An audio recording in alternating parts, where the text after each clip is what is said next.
आज हम next chapter का आगाज करेंगे और उसकी एक्सरसाइज 5.1 देखेंगे, जिसका क्वेश्चन नंबर 1 है जी, solve and represent the solution on a real line. तो ये लीनियर इक्वेशंस दी गई हैं, इनको हमने सॉल्व करना है और सॉल्यूशन को रियल लाइन पे लिखना है। तो चलते हैं जी क्वेश्चन नंबर 1 की तरफ। तो क्वेश्चन नंबर 1 है हमारे पास जी 12x + 30 = -6। तो इसमें सबसे पहले हम इसको सॉल्व कर लेंगे और फिर उसके बाद हम देखेंगे जी रियल लाइन पे इसको किस तरह से लाया जाए। तो 12x + 30 = -6 को सॉल्व करने के लिए 30 को उस तरफ ले जाते हैं। तो 30 यहाँ पे प्लस का इधर आके माइनस का हो जाएगा, तो ये आ जाएगा जी -36। 12 उधर जाके डिवाइड होगा तो -36 / 12 ये आपके पास आ जाएगा x = -3। सॉल्व करने के बाद हमने इसकी चेकिंग करनी है कि ये सॉल्यूशन हमारा ट्रू है या फॉल्स है। तो चेकिंग किस तरह से करेंगे, हम सॉल्यूशन को x की जगह रिप्लेस करेंगे। तो पहले हम अपनी इक्वेशन लिखते हैं 12x + 30 = -6। हम लिखते हैं जी रिप्लेस x बाय -3। तो x को -3 से रिप्लेस करेंगे तो 12 × -3 + 30 = -6। तो ये आ जाएगा जी -36 + 30 = -6। -36 + 30 -6 = -6। तो दोनों साइड्स इक्वल आ रही है, इसका मतलब हमारा सॉल्यूशन जो है वो ट्रू है। इसको नंबर लाइन पे जाहिर कर सकते हैं। अब नंबर लाइन कैसे बनानी है ये हमने पहले डिटेल से पढ़ा था चैप्टर नंबर 1 में। तो अगर आपने वीडियो नहीं देखी है तो 1.1 की वीडियो देखें, वहां पे आपको नंबर लाइन डिटेल से मिलेगी। फिर भी मैं कुछ बता देता हूँ कि नंबर लाइन क्या होती है। ये एक लाइन होती है सिंपली, जिसमें हमारे पास सेंटर में एक पिवट पॉइंट होता है जिसको हम 0 कहते हैं। उसकी राइट साइड पे हम पॉजिटिव वैल्यू लेते हैं जैसे कि +1 +2 +3, और उसकी लेफ्ट साइड पे हम नेगेटिव वैल्यूज लेते हैं -1 -2 -3 -4। अच्छा जी, अब इसमें क्या होता है कि राइट साइड पे जितना हम आगे जाते जाएंगे वैल्यूज उतनी बड़ी होती जाएंगी, और लेफ्ट साइड पे हम जितना बढ़ेंगे वैल्यू उतनी कम होती जाएगी। जैसे मिसाल के तौर पे राइट साइड पे 0 के बाद 1 है तो 1 जो 0 से बड़ा होता है।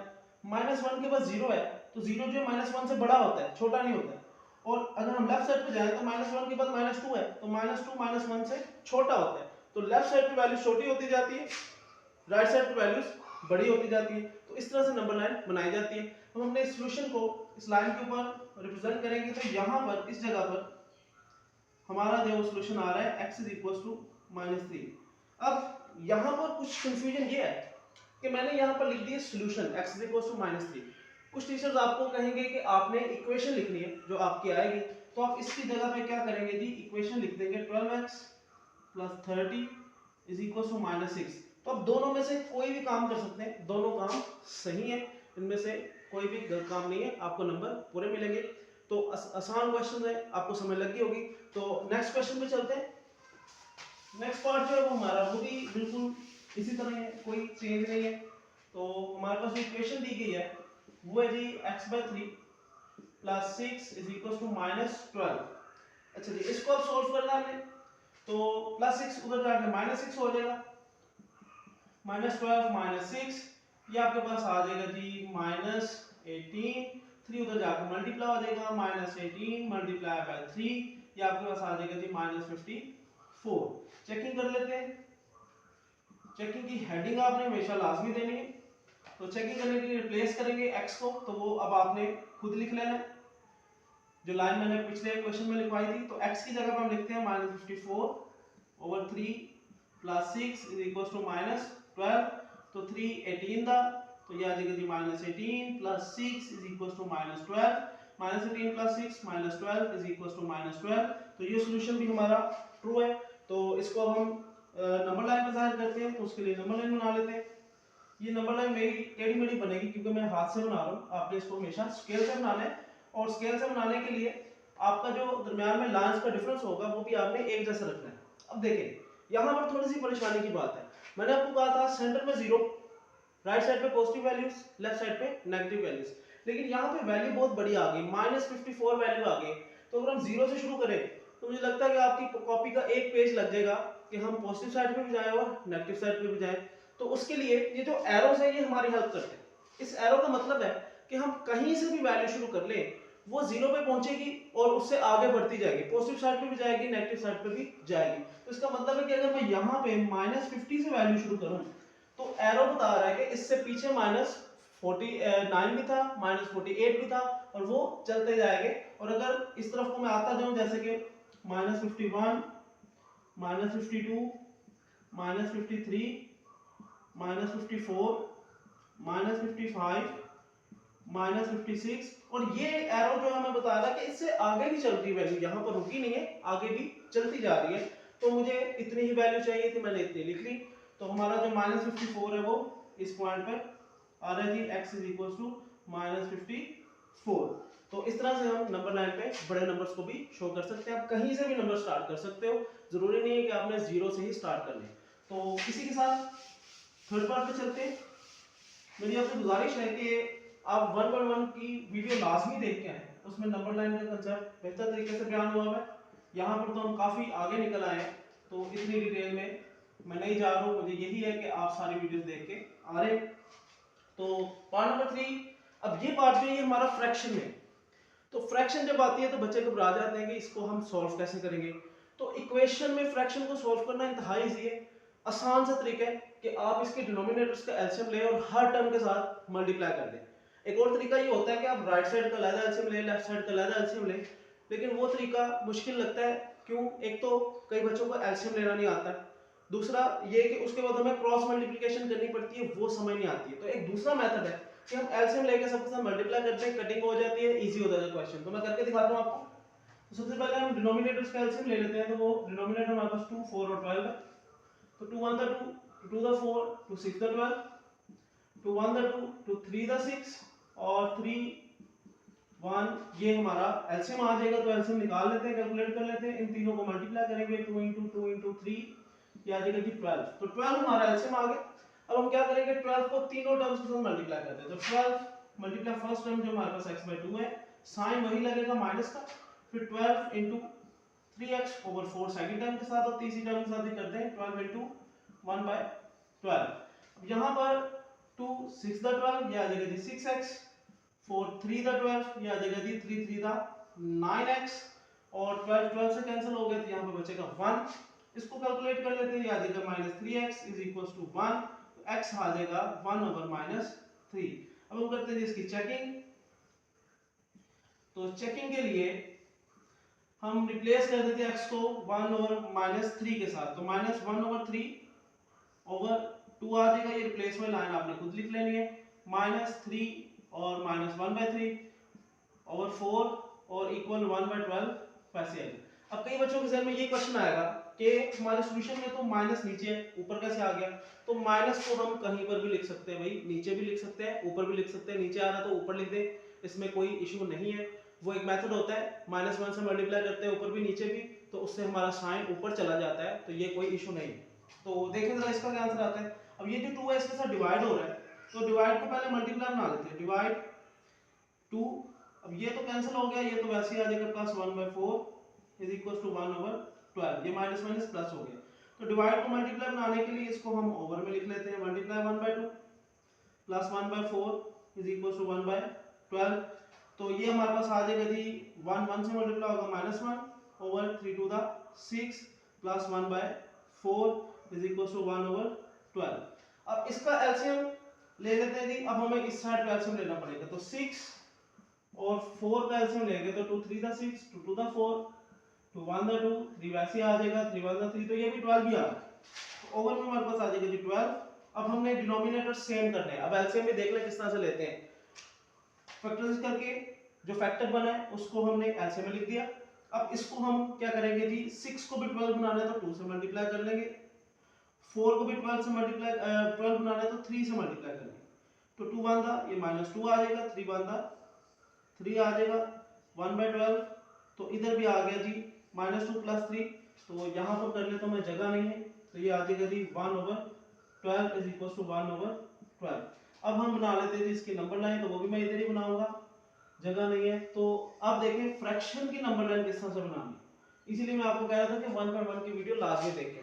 तो अब हम चलते हैं जी फ्रैक्शन की तरफ। तो फ्रैक्शन में हमारे पास -1/3 है। तो अब हम 0 लिखते हैं जी, -1 लिखते हैं, -2 लिख लेता हूँ, यहाँ तक काफ़ी है।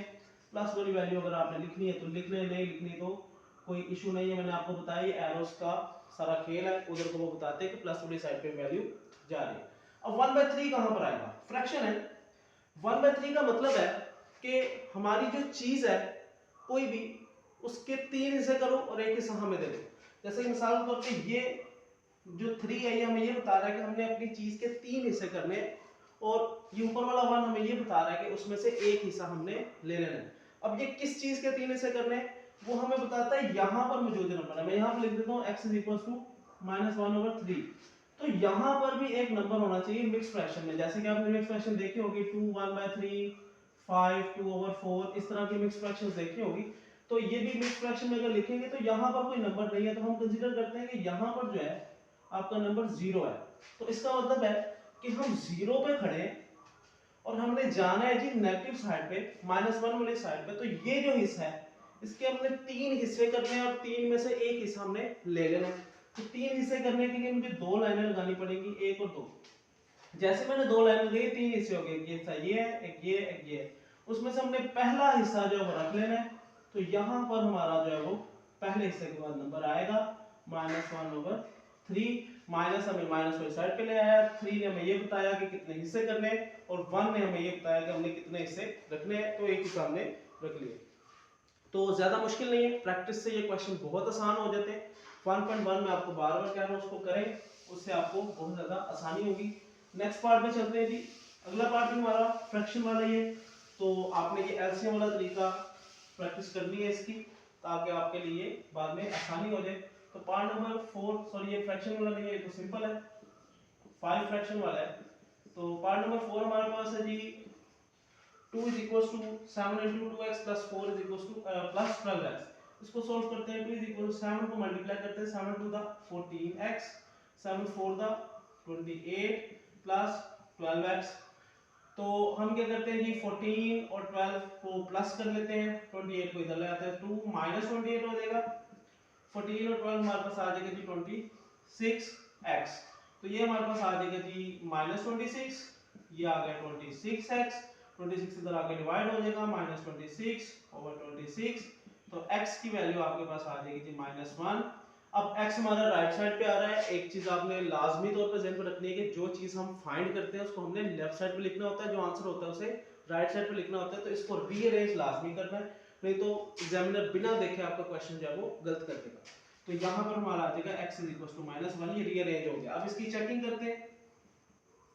चेकिंग में वही है, रिप्लेस करेंगे, ये लाइन आपने खुद ही लिखनी है। तो रिप्लेस कर देते हैं x को -1 के साथ। तो 2 = 7, 2 × -1 + 4 + 12 × -1।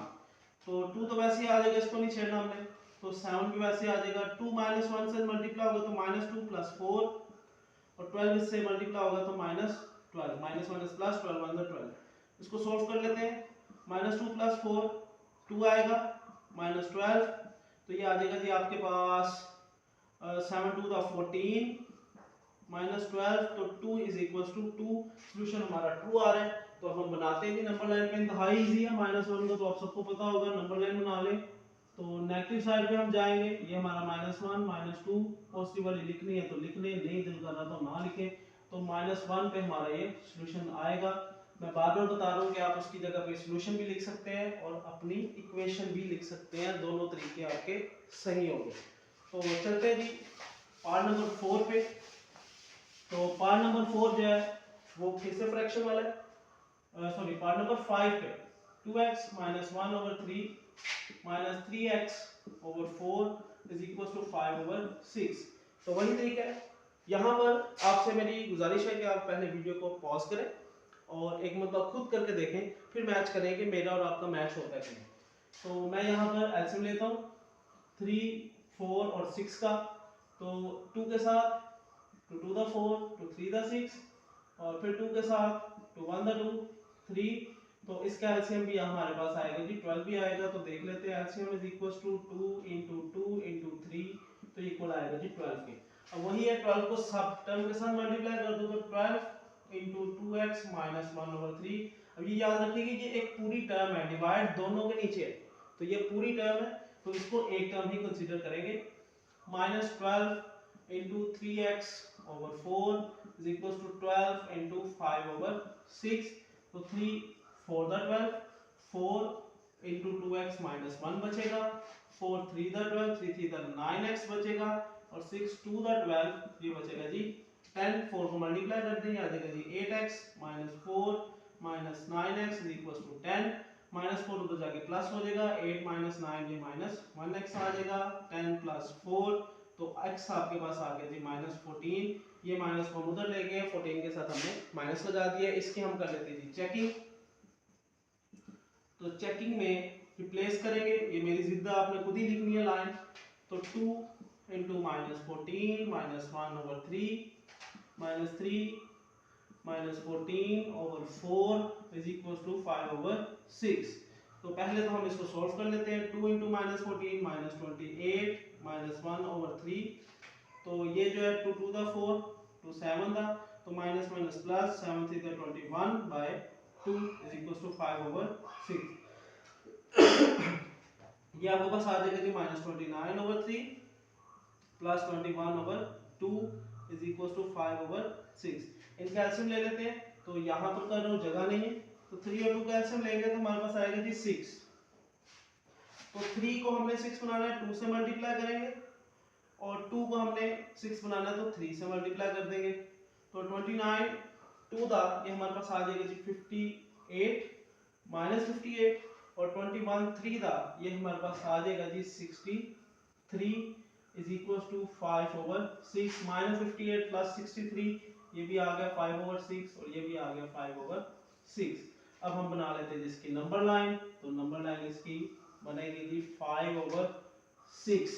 तो इसके शुरू में भी कोई नंबर नहीं है, जीरो होना चाहिए। सॉरी, नंबर लाइन हमारी बनेगी माइनस 14 की। तो मैं इसको शुरू कर लेता हूँ जी माइनस 10 के साथ, minus 11 minus 12 minus 13 minus 14। Arrow का मतलब उधर भी चल रहा है और इधर को भी चल रहा है, तो माइनस 10 से शुरू कर दिया। तो यहाँ पर हमारा जो है वो सॉल्यूशन आएगा x is equal to minus 14। तो इजी क्वेश्चन है। तो चलते हैं जी पार्ट नंबर 6 पे। पार्ट नंबर 6 हमारे पास है जी minus 5x over 10 is equal to 9 minus 10 over 5x। तो इसको पहले तो हम यहीं पर कटिंग करके थोड़ा सा सिंपलीफाई कर लेते हैं। 5 over 10x 9 minus 10 over 5x। ये दोबारा मैंने इसलिए लिखा है, मैंने कटिंग कर ली थी। 5 1 द 5 5 2 द 10, तो ये आ जाएगा जी माइनस 1 बाय 2x और 9 5 1 द 5 5 2 द 10, तो ये आ जाएगा जी 2x। तो सॉल्व करने के लिए डिनोमिनेटर से मल्टीप्लाई कर देते हैं, सिंगल ही वैल्यू है तो एलसीएम लेने की जरूरत नहीं। 2 के साथ मल्टीप्लाई कर दें, 2 into minus 1 by 2x is equal to 2 into 9 minus 2 into 2x। तो ये आपके पास 2 2 से कैंसिल हो जाएगा, माइनस x बचेगा 18 माइनस 4x बचेगा, इधर आके प्लस हो जाएगा तो minus x plus 4x is equal to 18। ये माइनस करेंगे तो आएगा 3x इज इक्वल टू 18। 3 इधर आके डिवाइड हो जाएगा, 18 डिवाइडेड बाय 3 3 6 था 18, तो x की वैल्यू आ जाएगी 6। अब कर लेते हैं चेकिंग, इधर कर लेता हूँ क्योंकि मेरे पास जगह कम है, तो आप लोगों ने देख लेना कि चेकिंग इधर होगी। तो चेकिंग के लिए वैल्यू जो है वो x की जगह पुट कर देते हैं, तो माइनस 5 x की जगह पे हम 6 लगा देते हैं ओवर 10 और 9 माइनस 10 ओवर 5 x की जगह पे हम लगा देंगे 6। तो 5 6 था, ये आपके पास आ जाएगा जी 30 ओवर 10, ये आ जाएगा जी 9 माइनस 10 6 था 60 ओवर 5। तो इसकी कटिंग कर लेते हैं जी। तो 10 1 था 10 10 3 था, तो माइनस 3 बचेगा, 5 12 था 60 9 माइनस 12 बचेगा, तो minus 3 is equal to minus 3 आ गया। तो ये भी सॉल्यूशन हमारा ट्रू है। नंबर लाइन बना लें। अब 6 की नंबर लाइन पॉजिटिव साइड पे जाएगी। मैं बार बार आपको बता रहा हूँ, आपने स्केल से लाइन लगानी है, ऐसा मेरी तरह टेढ़ी मेढ़ी लाइन आपने नहीं लगा देनी। और ये जो दरमियान वाला फासला है ये भी सेंटीमीटर का या इंचेस का आपने इक्वली रखना है। तो 0 से स्टार्ट करते हैं, 1 2 3 4 5 और 6 और 7 तक बना लेता हूं। तो यहां पर हमारा आएगा जी x इज इक्वल टू 6, या आप उसकी जगह पे ये क्वेश्चन भी लिख सकते हैं। तो इंतहाई इजी क्वेश्चन थे। उम्मीद है आपको इन क्वेश्चंस की समझ लगी होगी। अगर आपके जहन में कोई भी कंफ्यूजन है तो सबसे पहले तो 1.1 की नंबर लाइन वाले क्वेश्चंस की वीडियो देखें, उसके बाद इस वीडियो को दोबारा देखें, अगर कोई भी कंफ्यूजन है, फिर भी कंफ्यूजन दूर नहीं होती है तो कमेंट्स में लाजमी पूछें। इसी के साथ वीडियोस को लाइक किया करें, शेयर भी करें, सब्सक्राइब भी करें, इससे हमें भी फ़ायदा होगा और ये नॉलेज दूसरों तक भी पहुंचेगा, आपको भी इसका सिला लाजमी मिलेगा। Thank you.